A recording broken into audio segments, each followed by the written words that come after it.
Hello, and welcome to Confidently Compliant, a food safety podcast. I'm your host, Paula Parejo, and I'm from the BRCGS Americas team. For those of you who don't know us, we are a GFSI benchmark certification program owner that is commonly known for our food safety standard, but we go beyond food safety. We have standards in storage and distribution, consumer products, ethical, packaging, agents and brokers, retail, gluten-free, plant-based, and everything in between.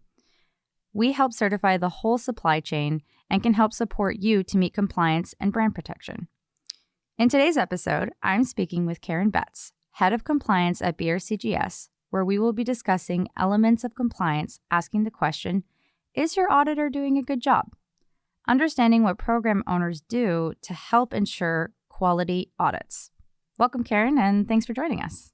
Hi, thank you for inviting me. I'm excited to tell you all about compliance and the work that the team does. Karen, tell us a little bit about your background and how you got to where you are today. My background, okay. I have an honours degree in food science and I have, you're making me feel very old now, worked in the food industry for over 25 years in the past. I've worked for a variety of food manufacturers in the UK that supplied the majority of the major UK retailers in chilled and frozen foods. So that's included products like sandwiches, ready meals, ice cream, and I worked at a Japanese-owned sushi factory. All of those sites had BRCGS certification. So I was very interested when the opportunity came up for a role at BRCGS. That was a temporary role, but that was over 12 years ago. The role was to rewrite issue 5 of the food standard and issue 3 of the packaging standard. But then it became evident that some management oversight was required for the certification schemes to be successful. So the compliance department was created. So I say department, back then it was only me, but I have grown over the years with the business. So did you eat just all the sushi possible from working in a sushi factory? The ice cream was the best. Oh gosh, I can imagine. Was the best. Green tea, mango, all that to accompany your sushi. That sounds perfect. Yeah. No, that's amazing. It's pretty incredible that you started out with a temporary role 12 years ago. Yeah. And you are the person it must be good to still be here. Yeah. Pretty amazing. Congratulations. So, Karen, how do you define compliance?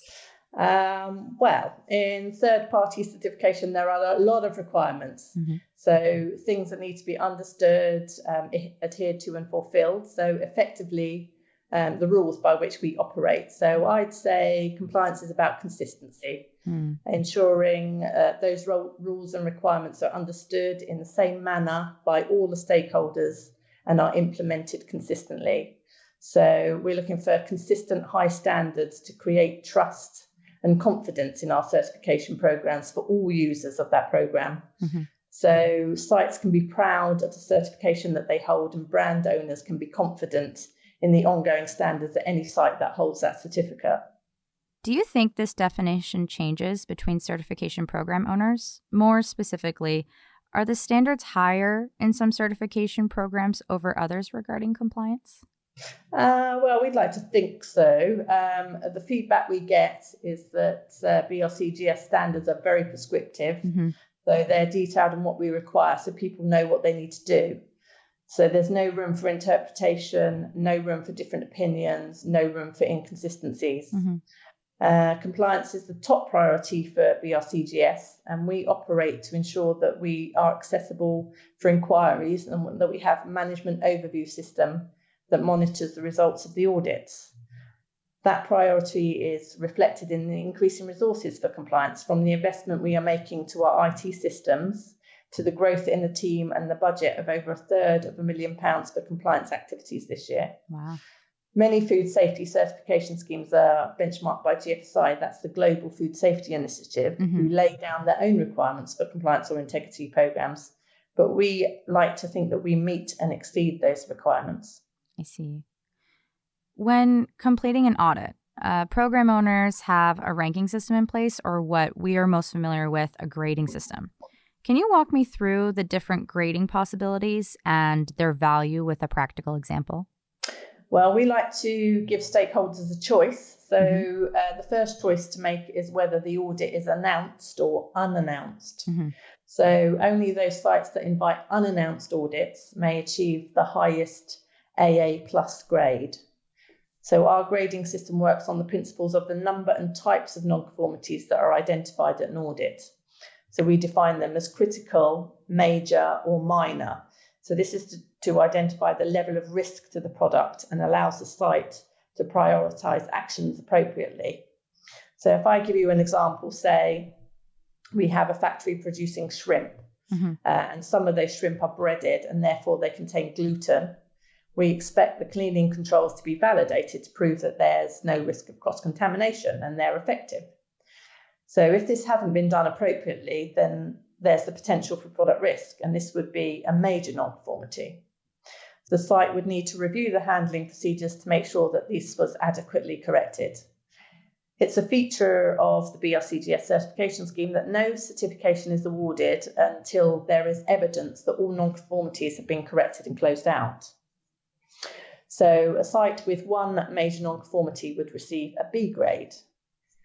To give you an example of a site where minor issues were identified, say the auditor found some paperwork not up to date, and these amounted to less than 5 minor non-conformities against the requirements, the site would receive a grade AA. So these grades give customers of the site an indication of the levels of controls on a day-to-day basis. Wow. It's quite interesting that that's an option that sites can actually opt into. The fact that they can be so confident. They're like, you know what? We follow this to a T. We work really hard. I'm going to go to the unannounced option and really showcase what our safety management system can do here. And I think that's really great that BRCGS and other program owners award that. So at the site level, compliance is really important as everyone wants a good grade in their audits. That's basic. The question that we're challenging today is how to know if your auditor has done a good job in evaluating your site and what program owners do to ensure they have strong third-party auditors on their service. So let's start with understanding your role, Karen, and the roles of your teammates to make this happen. So each of the standards are developed by the BRCGS standard managers together with a working group of industry experts. So they set the protocols by which the certification scheme will operate. So these are the rules about how it all works. So they'll set the rules on what someone needs to be an auditor for that scheme. So the level of qualification and experience required. There's also rules in place for what auditors need to do on an ongoing basis to retain that approval, such as a minimum number of audits they need to do each year. So our job is to make sure that these requirements and rules are met. All auditors complete mandatory training around what they need to look for during an audit and how this should be reported. BRCGS captures all audit data on our directory, so we have data on all the audits that an auditor has carried out, and we can interrogate and trend this data to ensure auditors are doing the right thing and are consistent. So in essence, the compliance team have an overview of the work of certification bodies and auditors that we continually check. We audit the auditors, if you like. All right. Audit the auditors. That sounds perfect. Gotta love that old directory as well. So, Karen, why use certification bodies instead of sending auditors specific to the program owner? We're a global scheme, so we want to ensure that there's availability of local auditors who speak the language and understand the local market and product legislation. This is best done through a partnership with international certification bodies who have their own strengths and connections with the industry. So this also allows us to have another level of oversight by concentrating on managing and reviewing the work that they do as the compliance team. Are there any screenings put in place to ensure that the certification bodies have strong auditors that understand the program owner's content as well? Absolutely. So at BRCGS, we work closely with certification bodies, many of whom we've had a relationship with 20 odd years. We have a rigorous application process for any certification body that wants to offer our scheme. We won't accept anyone that wants to join our party. And a key focus of that is auditor management. So we think we've got the best auditors in the third-party auditing market, and we ask them to jump through a lot of hoops to get that badge. So for food standards, GFSI set the minimum requirements. So auditors need qualification at degree level with 5 years relevant experience, as well as specific lead assessor. That's the auditing qualification. And HACCP training. Mm-hmm. Auditors will also have to do standard-specific training and be signed off as competent through witness audits. So that's when the auditor is watched doing their job at a site. BRCGS go over and above this by requiring auditors to be registered with us down to the level of technical knowledge of the product and the process by which it is made. So we don't allow, for example, someone who knows about bakery to go to a dairy plant. The risks of the product are different. The auditor really needs to understand the product and have experience in the industry to challenge a site's control so they can get added value from the audit. So at BRCGS, we've developed specific product category exams that an auditor has to successfully pass. Is that something that's always been around, where you have the auditor have to have that background in dairy, for example, or is that something that's a newer development? So that's always been a requirement, but the way that it's been assessed has in the past been variable across the industry. So that's why BRCGS developed our specific exams to put in a level of consistency so that everybody has to pass to the same level. That's fantastic. I think that's great. Like every single type of food has its own process. Yeah. It just, I think that's really comforting to understand that you need to have this background in this. So, no, that's wonderful. As a compliance team, your job is to audit the auditors. And I need to know, is this something that is scheduled on a contractual basis with certification bodies, or does an event happen for you to have to do an audit with your team? We've got a combination of things. So we carry out head office audits for all new certification bodies, as well as visiting specific countries to audit partner offices on a risk basis. So we understand how they operate and what the regional pressures are. We're a global business, so there's a lot going on in the world. We need to understand what impacts sites and auditors and the industry so we can be relevant and up to date. So the team do travel a lot. Mm-hmm. We also have a lot of data that we can look at that tells us a lot about the work that certification bodies and auditors have completed. Mm-hmm. And we collate and publish on a 6-month basis a comprehensive key performance indicator report. So this is converted to a star rating, which is publicly available. Mm-hmm. This is a measure of how well the certification body has managed their audits over the previous 6-month period. We also spend a lot of our budget on witnessing auditors undertaking a BRCGS audit at a site, as this is a great way to confirm how they understand and implement our requirements. Auditing is a people job, and it's important that auditors have the right soft skills in interviewing and interacting with site staff, for example. So this is the kind of skill we can assess during a witness audit. Yes. We also visit certificated sites to compare the details in the audit report with the standards that we see at site. So both the witness audits and the site visits are undertaken randomly to a risk assessment, as well as in response to specific feedback such as complaints. Well, clearly there's a lot of effort in finding the most well-rounded person to be part of your team. So I can appreciate that. You mentioned that you guys collect a lot of data, that there are key performance indicators that need to happen within the partnership. Can you outline what these KPIs are and how they are measured? KPIs are basically measuring the compliance to the points of protocol. So the protocol is detailed at the back of each of the standards. That's the bit that's not often read. We use different techniques to make sure the certification body and the auditor are doing the right thing, such as allocating the right duration to an audit, allocating the right grade, meeting the timelines for the audit result. So we do this in a number of ways. We sample audit reports and read them from top to bottom. Mm-hmm. That's not a very exciting job, let me tell you, but it's important because the detail in the audit report needs to be sufficient for users to understand how that site operates. Yeah. And we give feedback where necessary to auditors and certification bodies to ensure continual improvement.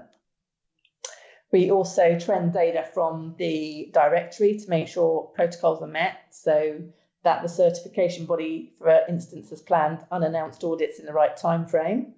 So unannounced means unannounced, so we don't expect them to be undertaken the week before the due date. Okay. So we're looking at aspects of auditor management also, that regular witness audits due every 2 years and annual calibrations have been completed by the certification body. So it's important for stakeholders that the audit results are available in a timely fashion, which we monitor, as well as the communication and handling of issues such as complaints and product recalls by the CB. Okay. Certification bodies are being held accountable for the work they are providing. It sounds like the compliance team have a lot of visibility into the auditor's day-to-day role, which is something you kind of mentioned. And it's not just a once in a while pop in to make sure, hey, you doing all right? Like it's really well planned out. Sure. I mean, we know all of our certification bodies personally, and we communicate with them, if not on a daily basis, certainly weekly. We've got 1,840 global auditors. I can't say that we know all of those personally, Sure. but we do know a lot about their backgrounds and the work that they do on our behalf. We provide feedback where improvements are required, and ultimately we have the ability to use sanctions such as suspension or withdrawal of approval if necessary. That's pretty strict, but in a good way. Clearly, certification bodies have a lot of hoops to jump through before taking on, for example, a BRCGS standard audit. Given this thorough application process, I think it's comforting for sites to know that you aren't just getting any auditor. You are getting someone who has thoroughly learned the materials and the expectations to conduct strong audits. We want to make sure that an audit adds something to your business. It's not just seen as something you have to get through to get a piece of paper so you can do business. It's about ensuring product safety, challenging systems, looking for continual improvements so sites get the value from that third-party audit. Ultimately, it's about protecting your brands, and we want the best auditors as our brand ambassadors.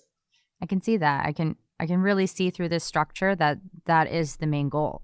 This is really where the concept of brand protection really shows itself. I've personally had the pleasure to meet some auditors and certification bodies that we partner with, and they're a really passionate group of people who often have excellent reviews for the work that they do as well. Absolutely. We're pleased that we partner with such highly rated certification bodies, and our compliance program, particularly around the publicly available KPI star ratings, are designed to ensure that they uphold our high standards when representing our brand.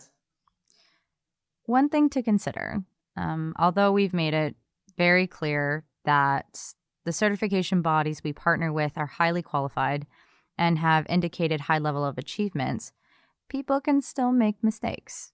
So my question to you is the purpose of the compliance team to ensure that someone's bad day doesn't affect a site's work for the whole year? Oversimplifying it, yes, I guess in a lot of ways. The certification scheme is designed with a lot of checks and balances in place, and the result is not based on one person's performance. The certification body check the results of the audit independently from the auditor, for example, and BRCGS are there to capture any anomalies and review everyone's work. Okay. So understanding that the certification bodies have many checks in place, it's not likely that a bad day would affect your grading. Okay, so based on this, I'm assuming that something like an appeal wouldn't happen very often, as the program itself is robust enough to ensure a quality audit from the get-go. If you're really unsure of your auditor's performance, or you didn't think their style of auditing was appropriate, you got a great grade, but you thought the auditor's attitude was off, for example, you can contact us with a complaint on our confidential reporting system. Links are available through the Contact Us button on our website, brcgs.com. We'll work with the certification bodies to understand if they meet all the criteria necessary for a fair and proper audit. If the auditor did all the steps necessary, we can give you as the site the appropriate steps to improve for the future, or if something was missed, then we can look at an appeal. This doesn't happen very often with all the control steps that we have in place. That's completely fair. And I'm glad it doesn't happen that often. And it very clearly outlines that you guys do a lot of work to ensure the quality. And I think that's what everybody wants to know. Can you give me an example, Karen, without naming any names, of a time that BRCGS was contacted with a concern? I'd like to get a sense of the type of situations someone may come across and want a second opinion. As we don't get many appeals regarding non-conformities raised, probably a more frequent example is around service levels. If the result of the audit report or the certificate haven't been received within 42 days of the audit, often we can help expedite whatever issue is holding that up. If I think more about issues that would affect the grading, then if you don't have your audit on time, you get a major non-conformity. This risks your current certification expiring before the review process for your new certificate is finished. And a break in your certification is something we don't want, so it's a strict requirement. Arranging your audit is a process of discussion with your certification body, but it is the site's responsibility to make it happen on time. All right, guys, you heard it here. 6 months, not less than 3. All right. Okay. Besides the compliance team doing their checks, what are some key points that a site can use to evaluate if their auditor has done a thorough job with their audit? Check that audit protocol in Part 3 of the BRCGS standard. So this gives an outline on the expectations at an audit. So this is the rules for the auditor. So the auditor should be interviewing a number of staff members throughout the facility about their job. Management commitment is a strong theme that runs through all our standards, and the auditor should be looking for evidence of the culture of the site, such as training and readily available procedures. Some of the standards, food for example, have specific elements to challenge, such as our expectation that the auditor see a production line start up. So that may be an early morning start. Or reviewing a product label and comparing it with specifications and recipes is another example. Are there any other ways to evaluate your site's performance over time besides monitoring the grades put on the directory by the CBs? Data management is a great way to measure consistencies in your performance. For example, you can review not only the number of nonconformities, but also the detail of the nonconformities. The whole reason of an audit is continual improvement, and this is heavily reliant on a thorough understanding of the root cause of issues so you can take sufficient action so they don't happen again. If you're seeing repeating nonconformities of the same nature, this suggests that corrective action isn't effective, probably because the root cause hasn't been addressed. Okay, I see.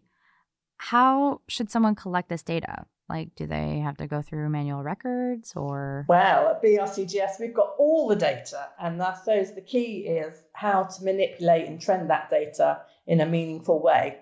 So we've developed a great user-friendly visual tool called Insights, which gives tailored dashboards of the outcomes of audits.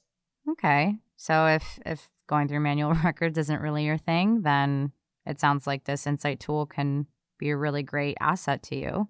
How can you get the Insight tool? Asking our sales team is always a good start. You can email them at contactus@brcgs.com and ask for more information. There's also some information on the BRCGS bookshop as well. Perfect. Some resources to help manage data and improve future audits. What are the steps that BRCGS take to get customer feedback on audit performance and the overall standard processes for compliance? Feedback is important to us, and it allows us to continually improve. All sites that are audited will receive an invitation to complete our survey. This is a quick set of questions on how they found their audit experience. So we also undertake annual surveys to other stakeholders such as retailers and brand owners to gain their view on how the certification scheme is doing. And we've also got a structure of committees that includes experts from various industries to gain their operational perspective on an ongoing basis. When you get one of these survey requests then, it can really impact the way that audits are being conducted. Is that correct? Yeah. So the site can give us confidential information that we can investigate on an individual basis if necessary, as well as the feedback being useful for us to trend across a larger volume of data. I guess the bottom line here is then if we don't hear from you, we'll assume everything's perfect. So if you have an opinion to share, it's best to speak up and fill out one of these surveys to partake in customer feedback opportunities. Absolutely. We provide the survey in a number of languages. It's a short set of questions, so it shouldn't take too much time. Oh, that's nice. I'm glad to hear it's in different languages, so that way, really, it does take in the global perspective. Yeah. What are some findings that you've come across in your customer feedback surveys? So as much as we preach quality, we want to be an example of it. Mm-hmm. I'm quoting some figures here, but 90% of our customers who participate in these surveys agree or strongly agree that BRCGS have a strong compliance program. 90%. Mm-hmm. 88% agree or strongly agree that BRC are rigorous, and 82% agreed that BRCGS provides them a great value. Over 79% agreed or strongly agreed that BRCGS supports its customers. I mean, considering that BRCGS has over, 29,000 certified sites across the globe, I think that might say something. Yeah. But there's always an opportunity to share your thoughts with us. And always an opportunity to improve.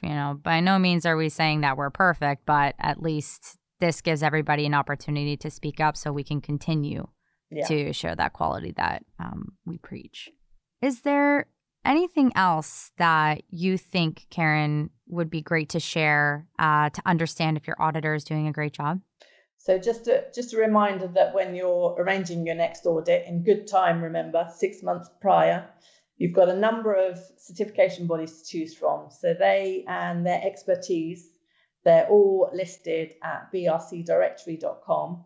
You'll find their KPI performance star rating listed there to give you a steer on their past performance. So it's giving you the choice of your next auditor and certification body. Okay. Well, I think that's all my questions today. Thank you so much, Karen, for joining me. That's a pleasure. Don't forget that Food Safety Americas on May 12th to 14th, 2020 is in San Antonio, Texas this year. Tickets are on sale for the conference on the events page of our website, www.brcgs.com. If you have any questions about today's talk, please email podcast@brcgs.com. Let's use science for a safer world, and thanks for listening to Confidently Compliant, a food safety podcast.